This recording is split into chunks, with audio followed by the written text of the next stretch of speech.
Hi everybody, I'm Joey Paul and I'm an indie author and welcome back to my channel. I write young adult fiction across a variety of genres, and if you think that might interest you, then think about subscribing below. I also have a coffee shop with signed paperbacks and swag, which you can also find below. So I've been someone for the last 15 years or so that has always had at least 2 projects on the go. Right now I do have 2. Before the sepsis, when I first planned this video, I had 5, but that's not to make it sound like some competition, just to give you an idea of how I did build it up and how it worked for me. Because people know this about me, I'm often asked how to balance all these projects and not get lost in them, burnt out, or just end up never finishing anything. So I thought that today I would give you my tips for it. Number 1, starting small is key. I started having more than one project simply by adding a second drafting project to my plate, and it worked brilliantly for me.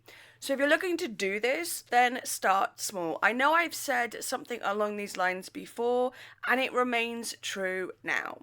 For me, I did and still do set up one thing to do every day. I didn't want to have to work on one project and then have to switch on the same day to a different one. In the beginning, that would not have worked for me and would have just led to me getting overwhelmed and also not being able to focus or finish anything. So like even now, I will set one project for the day. I don't generally work on another project on that same day. It took me a lot of trial and error for this because it's basically how I plan my time as well. If I do one project on Monday, it's a different one on Tuesday, because then my brain can make the distinction of which characters and story I'm focusing on then. This to me felt like step 1.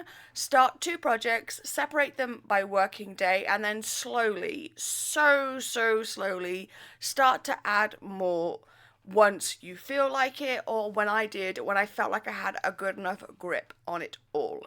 If you go too fast, then you will drop something and it will end up stressing you out, which we don't want. Start small, build slowly. That's how it worked for me, and that's what I still do to this day.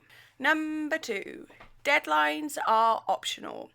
Back when I first started doing multiple projects, I liked having only one with a deadline to worry about.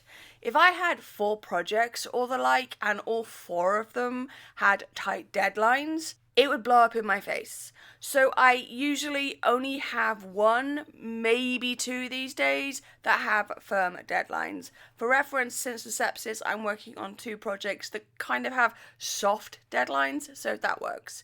This allows me to basically work at my own pace. Like back when I drafted and planned this video, I was finishing up some rewrites and revisions for 2 projects. I had another revision project with a looser deadline, and I had 2 others with more firm ones. One in the end of revisions, the other in the editing cycle. So that sounds like a whole lot. Remember that I said to start small and not to add it all onto your plate at once. And like I said, now that I'm post-sepsis and coming back to work, I just have the 2 projects and they're both soft deadlines. If you've got one with a deadline, then make that one your main focus, and only when you're more comfortable and have found a way to do so that works for you, then maybe add something else with a deadline. I know I've made this sound like a step-by-step guide, and it is in a way, but it's also about making sure that I'm clear that everyone works differently. For some people, this will make a lot of sense and they'll be able to work out how to adapt to this way of working. For others, it's never going to be something they can do, and that's okay. Both are valid ways of working, but just be careful about plying yourself with too many things at once. Number 3, varying stages helps. When I first started doing more than just drafting projects at the same time, I was always careful about adding another project at a completely different stage, like revisions or edits. I feel like the differing stages helped to keep each project separate in my mind and allowed me to switch my focus easier when the time came to work on that one. As I've said, before the sepsis, I was working on 5 projects and all of them were in some form of revision, but the editing project, which is kind of like revising but with someone else's feedback to implement. So if you're just starting to do this and you want to draft and do something else, maybe try taking a project that's at a different stage because it can help you switch easier. I think too often the thought is that you should only focus on drafting or revising or editing when it comes to multiple projects. And while that may work for some people, it took me a really long time to get to the point where I could do that. And if it's not something that you can do, that's okay. We all work differently and that doesn't make either way wrong. And number 4, knowing when to stop. When experimenting with new ways of working, one of the most important parts is knowing when it's not working.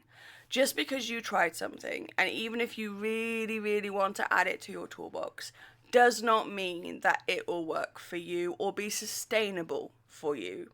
And that's okay. There's nothing wrong with needing to switch back to your old way of doing things. Even if you've been doing it for a long while and it worked for a time, it's still okay to stop if it's no longer working for you. Like kind of post-sepsis, I know that I can't have the level of projects on my lap that I did, but I am still finding that the 2 are working for me. So for now, that's where I am. Publishing is not a race. You don't have to be constantly hustling to be valid. You can do things at your own pace and in your own way, and no one should be telling you otherwise. So if you do need to stop, just remember that you're doing amazing things.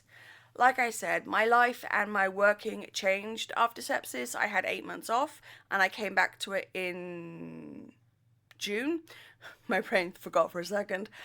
And I found that the 2 projects is working for me, but I am nowhere near the stage where I'm ready to say, okay, let's add another one on there. It's just not an option for me right now. It may be in the future, but it isn't right now.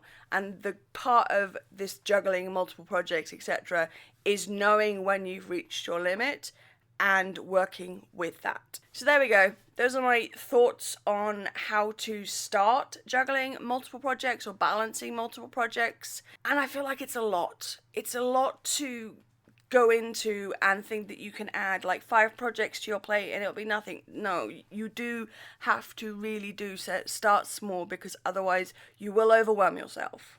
So those are my thoughts. So how many projects are you working on right now? Let me know in the comments down below.